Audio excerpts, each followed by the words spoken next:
Most powerful in gaming is a very, very hotly debated topic. And here's the thing.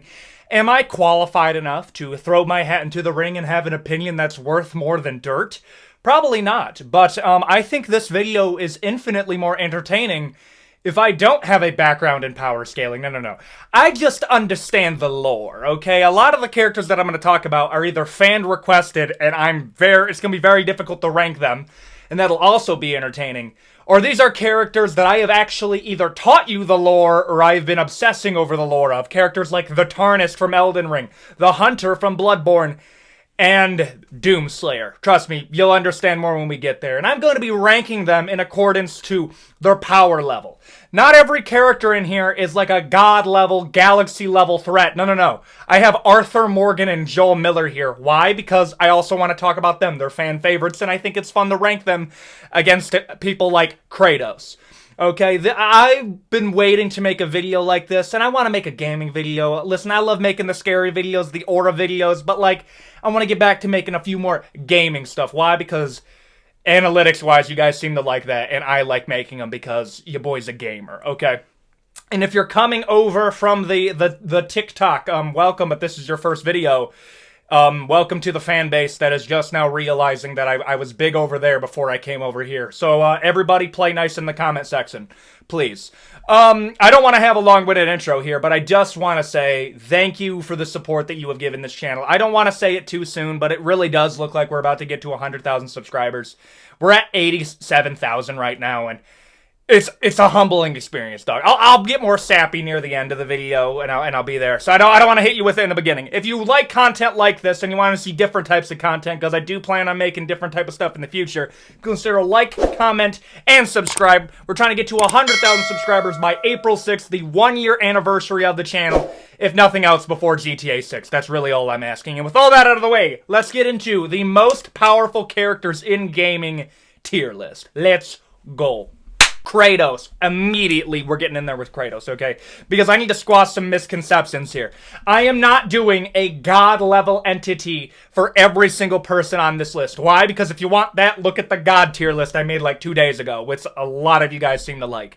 Kratos is beatable. He is a beatable person. He has died before.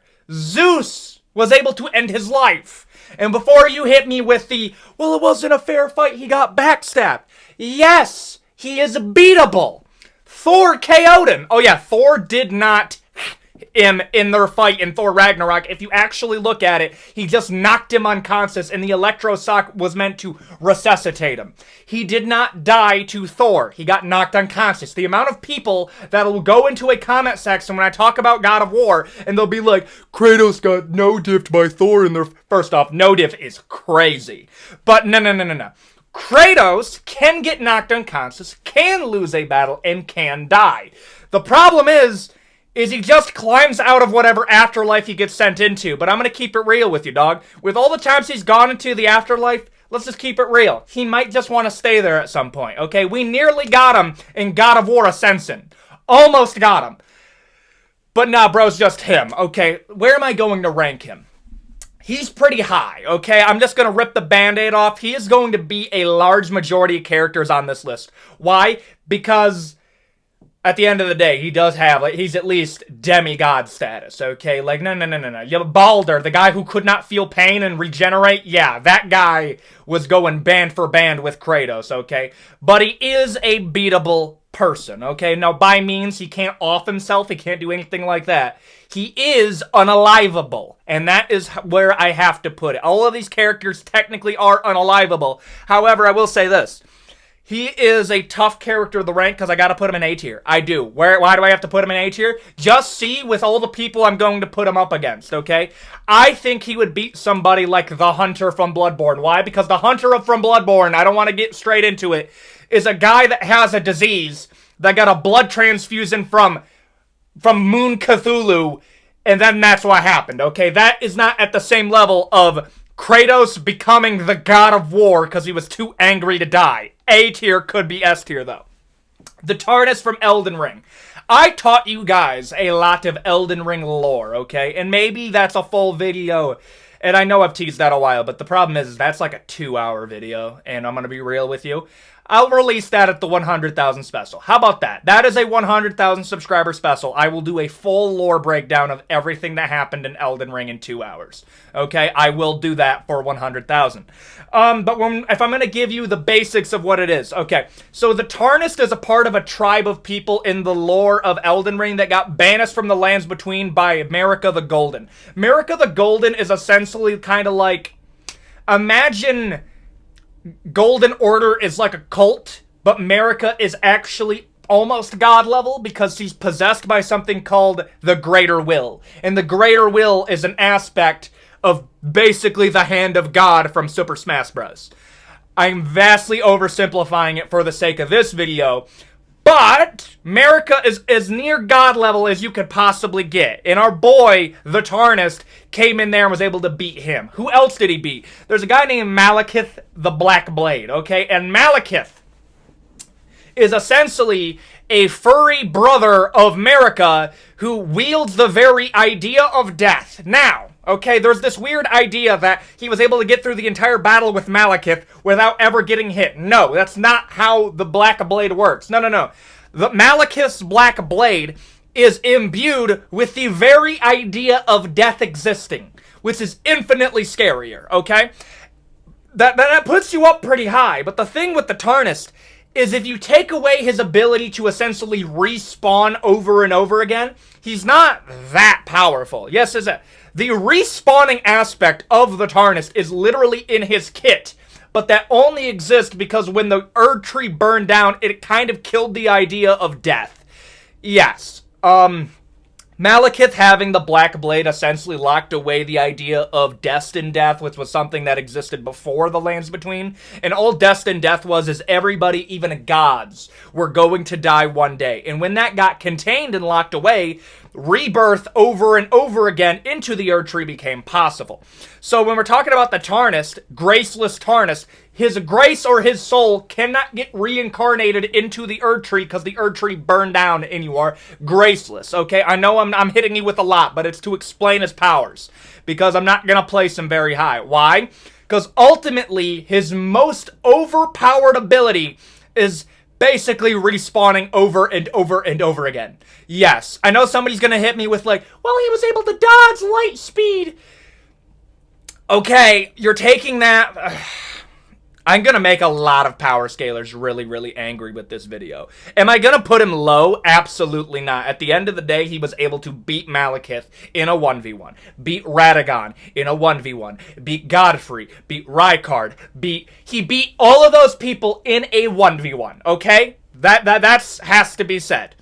However, he is not an S tier level character. He is beatable. I'm putting him at the bottom of A minus. He is the most powerful of every single FromSoft character outside of maybe Armored Core, because an Armored Core is essentially a 100-ton machine that goes faster than the speed of sound. And I'm sorry, I will defend this. I will die on this hill. The Tarnished could literally do nothing against that. There is no weapon that he has that beats that. But I'm putting him in A minus. Kratos goes above the Tarnished, and I will defend that in the comment section. The Dragonborn from Skyrim.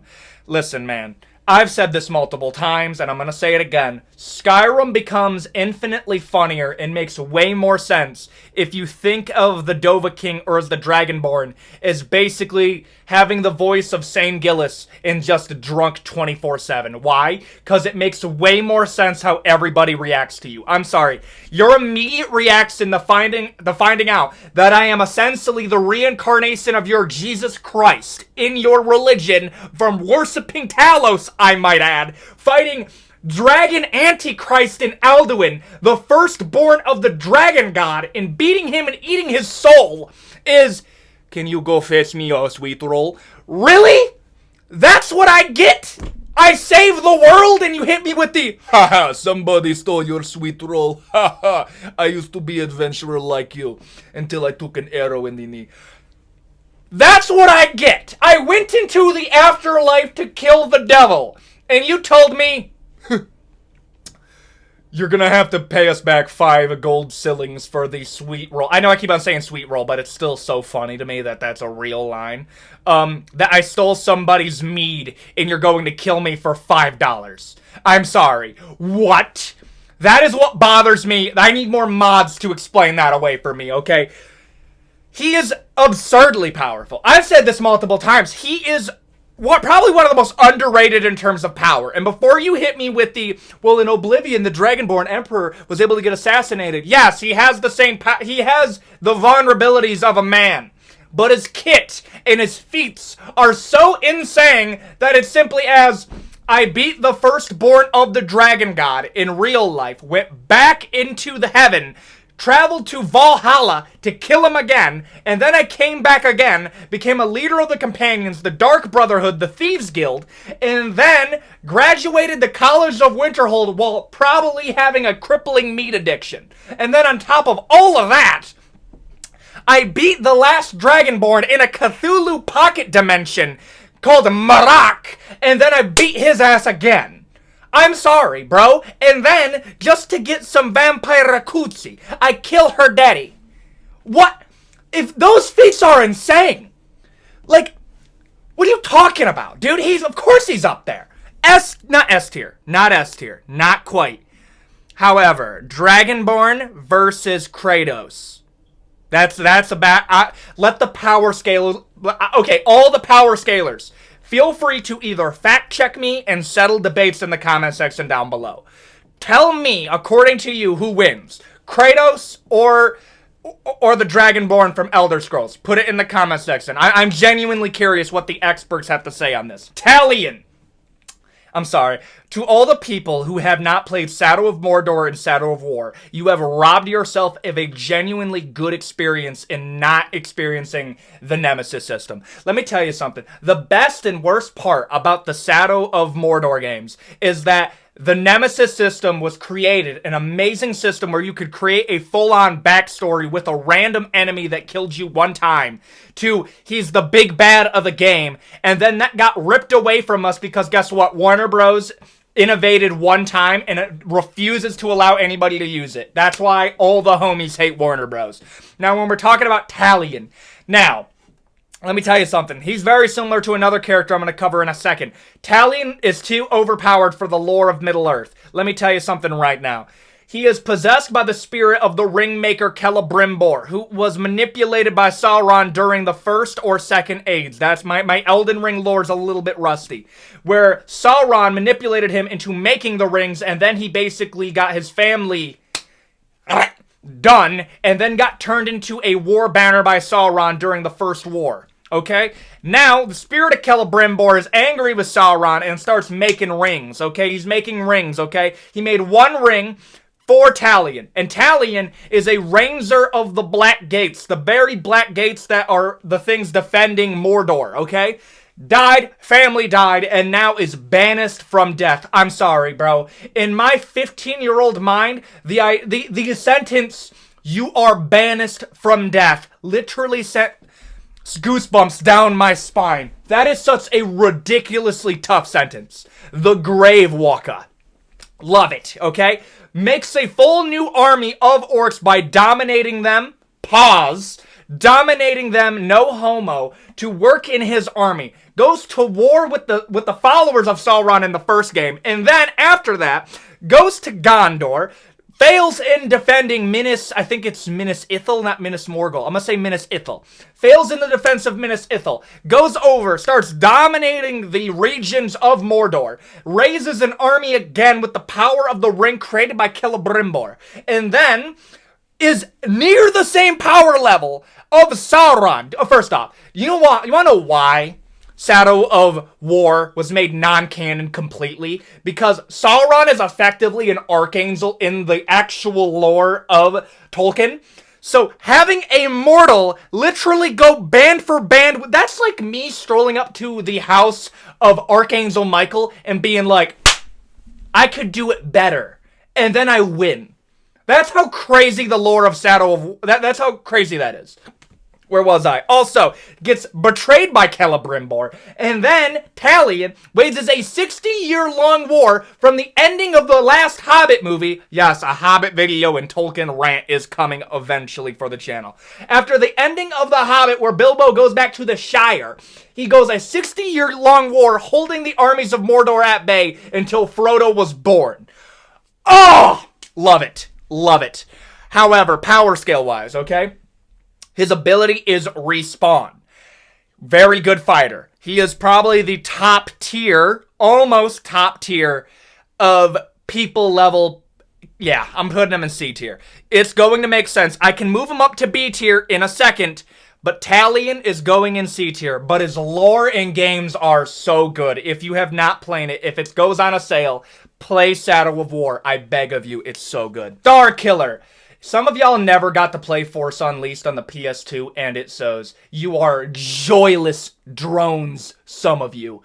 I say some of you. You just guys need to play it, bro. Force Unleashed is so good, dude. I love Force Unleashed, okay? I think his name is Galen Marak. I'm sorry. Somebody's gonna correct me. I'm gonna refer to him as Starkiller, because that's infinitely harder. Starkiller was the child of a Jedi that was killed on the home world of the Wookiees. Is that a slur? That's a real talk. What do you think is, like, the slur name of the Wookiees in the Star Wars universe? You cannot tell me that I'm sorry, Wookiees sounds like a slur. You cannot tell me it doesn't. 100% that does, okay? I'm gonna keep on doing it because I don't know what the actual word is. Goes to the Wookiee homeworld. Darth Vader comes in, no-diffs him, kills his father, and then because of the rule of two, Darth Vader's trying to betray Emperor Palpatine and take Starkiller as his apprentice. Very powerful Force user in the midichlorian counts, okay? That's a whole other video explaining how dumb that is. Anyways, trains him to the age of 18, betrays him, tries to gaslight him again, and then dies. So he's killable, that's what we know. However, when I tell you that Starkiller was literally too powerful to be made canon, okay? This man was pulling down a Star Destroyer with his bare hands. Do you have any idea how crazy of a feat that is? Real talk, dude. Like, I might. Dude, he is the Kratos of the Star Wars universe. Now, yes, this is where it's going to become difficult to rank him. He is killable. He can lose a duel. He has died multiple times and cloned multiple times. So the problem I have in ranking him is that, oh man, then the power scalers are going to come after my soul for this, dude. I'm going to put Starkiller. Oh my gosh. Do I put him above the Tarnished? I don't know. Okay, the Tarnished could literally tank an arrow to the head. I'm putting him at the top of B. I am open to moving him up to A tier, though. Okay. Yeah, that's tough. I feel the anger coming through the screen right now. Let me make this right by the end of the video. Arthur Morgan! He's popular. I'll talk about him. There is literally no conceivable way he's not making it out of D tier. There is not one possible way, okay? He's popular, but at the end of the day, he's just a good gunslinger that got no-diffed by tuberculosis. At the end of the day, did that game make me cry? Yes, I am not ashamed to admit it. There are 3 games that I've played, okay, that legitimately made me shed a little North Korean tear, okay? Like that. And Death of Arthur Morgan is one of them. Oh my gosh, that was sad, dude. There's not a lot of lore I can cover here. As far as feats, I mean, like, his reaction time is absurd. Also, fun fact, do you know what profession has the fastest reaction time on average? Gamers. Yeah, no, gamers have a faster reaction time than just about every other athlete. I didn't realize that was a thing. They tested this, like, they have up to 2 times as fast of a response time than just about every other athlete. So, yes, esport players actually do have a measurable skill above everybody else. Now, I just put them on here so I could put somebody in D tier that people knew. D tier, however, we could talk about it more, though. I'm free to that. The Hunter from Bloodborne. Okay, I got into some controversy on the old TikTok, okay, when I said that the Hunter from Bloodborne would not beat the Tarnished, because I think I've explained Bloodborne lore to you guys multiple times, going back to my second video. No, I think it was either my second or my third video ever, explaining worlds I wouldn't survive in. The world of Yharnam, okay, in the lore of Bloodborne. Let me tell you how absolutely psychotic the Hunter from Bloodborne is.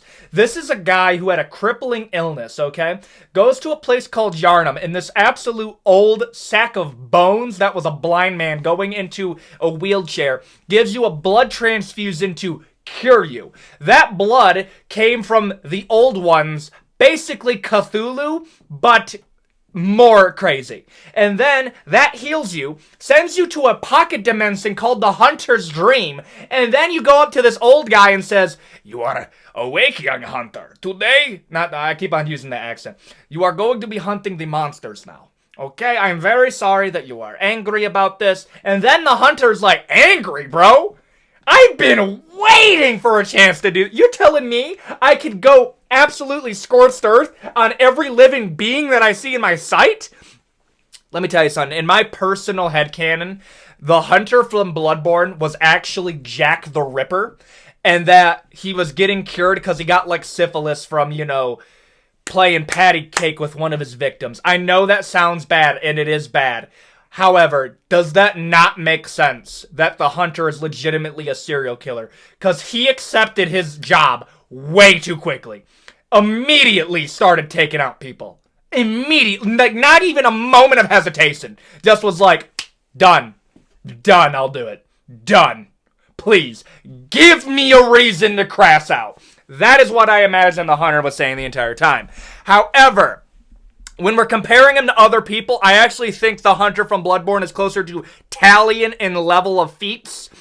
Tarnished is a guy that literally beat gods. You beat aspects of gods in the moon presence, but you only were able to beat him in a pocket dimension called the Hunter's Dream.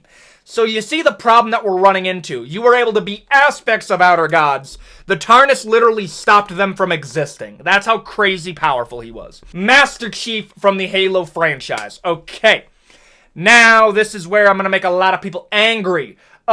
Acting like Master Chief stands a chance against the Doomslayer is one of the most intellectually bankrupt statements I've ever heard. Let me tell you something. Putting the Doomslayer up against Master Chief is like putting Godzilla against I don't even know, an average dude in a soda can armor. Like, real talk. What is he going to do? Yes, he is top tier power level in his world, okay? And he is going to destroy somebody like Arthur Morgan.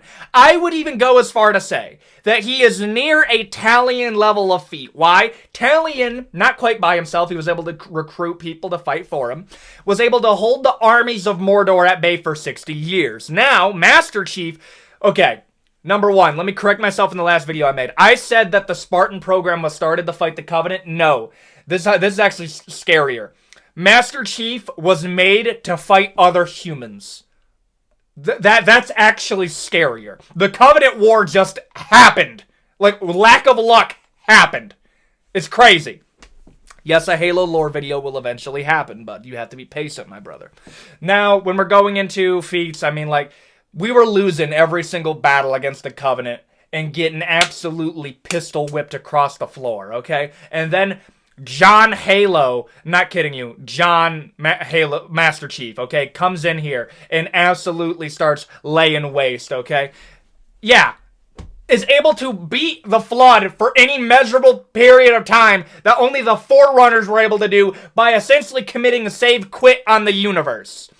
I am putting Master Chief at the same level of power as Talion from Middle-earth. Actually, above.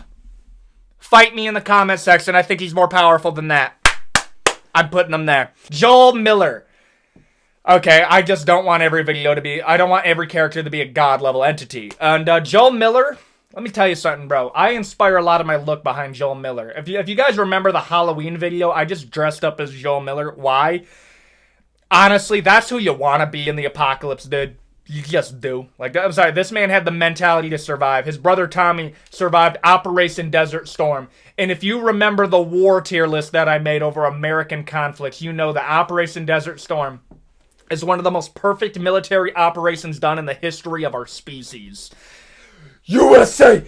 Now when we're talking about Joel Miller, also served there during the same time. Was it during Operation Desert Storm? We don't know. We know Tommy did it, and we know they're at least close in terms of ability in combat.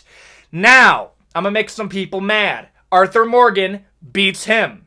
He does. And I know somebody's gonna say, oh, well, Joel Miller was able to box this guy. Okay, that's cute. This isn't hand-to-hand combat, dog. Do you really think that Joel Miller is a better gunslinger than Arthur laying it down Morgan? Absolute. Get out of here. Bottom of D tier in comparison to the rest of them. Doomslayer. Okay. Let me tell you something. Doomslayer is Doom Guy from the original game. Yeah, you know the game that recently became playable on a fucking PDF file? Yeah, that guy. Doom Guy, okay, normal life, goes to Mars, they invent teleportation, demons come through, he starts killing demons. They kill his bunny, he goes into a portal inside of hell, fights for eons at a time, gets picked up by a group of people called the Night Sentinels, and then is cool with them. Another war with hell starts. The Seraphim, otherwise known as Samuel Hayden, gives him the power of an archangel, and then he goes into hell again for a multiple eon level run where he ripped and teared until it was done. And then, okay, let's just say this again. Doomslayer, okay, in terms of power level, is almost as powerful as God himself. You want to know why? Because he killed God to resurrect the devil, who is God, he is the reincarnation of, just to throw hands. Imagine being so powerful that you have a beef with the devil and you kill God just to resurrect him so you could throw hands. That is how powerful he is, okay? He doesn't even die. He just takes a nap. What? Yes, and when he was sleeping, they created a book, or the Bible, for the demons called the Slayer Testament, where they essentially were praying to keep him asleep. Do you have any idea how much of a menace you have to be for the demons to start praying that you don't wake up? What are we talking about? That's insane. Like, what an actual insane feat, dude. I love the Doom games. Will I ever do a Doom playthrough? It depends if you guys want to see that on the channel. We're going to do some gaming stuff, but I want to do like once a week on Saturday. Ow! Ow, damn. I want to do once a week on Saturdays because I don't want to overthrow this channel with gaming content, but it'll just be something that you could watch on the weekend. Think of like a Zanny video, if you guys have seen that. That's probably what it'll be like. Some scary videos. No, some scary game. I'm sorry. We're getting back to Doomslayer. Who beats him? Who beats this guy? Outside of literal God. I'm putting him in S tier. S tier. Level. Yes, S tier. Fight me in the comment section over this. Steve. Let me tell you something, Steve from Minecraft. If it's creative mode Steve, he is the most powerful entity in existence. He is. He is very simply the most powerful being ever. He is literally just God. He's literally is just God. Okay? Now, if we're going into survival mode, still is more powerful than any human entity ever. Do you have any idea how much a block of gold weighs? And this man could hold blocks, 64 of them in one stack in his hand. He's a monster. Bro, he punches down trees just to train. He's him. He's him, dude. His biceps are 3 feet. Think about how crazy that is. Not 3 feet. His biceps are 1.5 feet in width. He's a unit. He's a unit. How do you beat him? You don't. He's him. Real talk. Is he... Survival mode Steve is up there in terms of power level as Starkiller. That is the weirdest sentence I have ever said in my entire life. But you could make the argument that Steve from Minecraft is able to beat Starkiller in survival mode. And yes, we are doing survival mode. Why? Because if I do creative mode, he's just S tier. And he's the top of S tier. So if anybody's mad about that, he's an S tier. Survival mode guy? Brother, he could tank an explosion at sword distance from a creeper. Okay, real talk. And that's actually, I think somebody said that would be the equivalent of like 15 dynamite sticks being set off right in front of you. This man could tank it. Him. I'm putting him in B tier. High B tier, actually. High B tier. Right next to Starkiller. That's tough. Right next to Starkiller. Sonic the Hedgehog. Let me tell you something. I have never played a Sonic game in my life outside, I think it was Sonic Go-Karts on the Wii. And let me just tell you something right now, dog. Watching the Sonic movies, he might be Goku. He might be Goku, dog. This man was traveling at the speed of light across the globe just to throw hands with his twin in Shadow, played by Keanu Reeves. Okay? And then flies into space to go tackle Dr. Robotnik's or evil Jim Carrey's Death Star, and then destroys it. Do you have any idea how crazy level of power that you have to be at? I would unironically put Sonic in S tier in terms of power just by watching the movie. And before you say, oh, well, that's the movie, that's not the game, I'm sorry. I have not played enough of the games. But some of you guys commented Sonic so much that Sonic has to be in this video. Blame my ignorance on the wantings of my channel. Why? Because I'm putting Sonic in S tier just to be... Brother, he's like near Goku level. The only reason I'm not putting him above Doomslayer is I'm not sure Doomslayer can die. I'm genuinely not sure he can. He's the reincarnation of the devil. So yeah, S tier, right next to Sonic. Nathan Drake. Okay. I'm putting Nathan Drake on here because he might be the luckiest game character of all time. Have you ever played an Uncharted game and wondered, wait a minute, does he have like a healing factor or what? Because I've been getting shot at and the screen's turning red, and shouldn't I be dead? That doesn't really make much sense. Like other games like that are lame, replace that away of, oh, he has a healing factor or shields or he has a med kit. No. Do you know what the canonical reason is behind Nathan Drake's health bar? It's his luck level. Yes, every single time it says you got hit, you actually aren't getting hit. It's your luck level going down. His luck is so good, it's literally a superpower. That is the most absurd thing that I've ever heard. Like, real talk, because of how almost unquantifiable that is, and the craziest stuff that he has ever survived, I'm putting him at the top of human level. He beats Arthur Morgan. Why? Because Arthur Morgan could aim directly at his head, but the luck of Nathan Drake would make it so a bird coming out of nowhere is gonna pull like, get down, Mr. President, and then he survives. That is how the luck of Nathan Drake is genuinely game-breaking. Top of D tier. Top of D tier. V from Cyberpunk. Okay. This is probably the peak of a human can get realistically without, you know, signing away their ability to go to the afterlife to kill a Brimbor or getting a blood transfusion from Cthulhu. V is just a guy who died, who got resurrected by edgy Keanu Reeves, and then got so much, shit installed onto him, so much chrome, dog, that he essentially becomes human Terminator. He responds faster than your brain can see. If you want to see something scary, look up Lore Accurate Santivis. Oh my god, I can't say that right. The one that makes it so you could pause, like slow down time and move. That is so terrifying. Don't even get me started on net running. Okay, but I will say this. Net running doesn't work on people who don't have implants. So net running, no. Dude, he works faster than your brain can realize. Here's the problem here, okay? That actually is probably going to put you above a Hunter, above a Talion, right next to another superhuman in Master Chief in terms of power level, okay? I have some controversial takes on here. I'm going to sew this off for a little bit. Okay, I'm done. And there you go. That is the most powerful characters in gaming tier list. This is my first attempt at power scaling. I do not have a background in this. And why I did this? Because I think it would be funny to watch actual power scalers have a heart attack in watching this video. If you think I'm wrong, go in the comment section. If you want to fact check me, go in the comment section. I welcome that in the fan base, okay?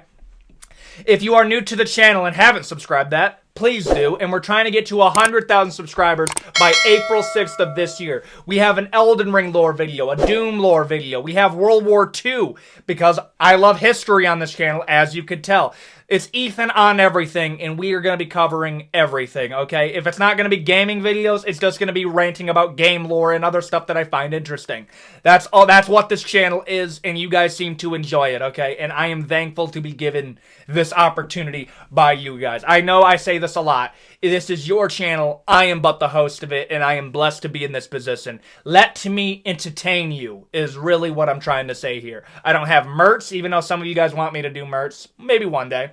I don't have merch. I don't have a crypto coin that I'm going to sell you. I don't have a course. I don't have any memberships yet. Maybe I'll do that. I don't know. All I need you to do is hit the subscribe button and get me to 100,000 subscribers before the 1 year anniversary, and that'll mean the most to me. And thank you all for watching the video. Adios, guys, and I will see you all in the next video.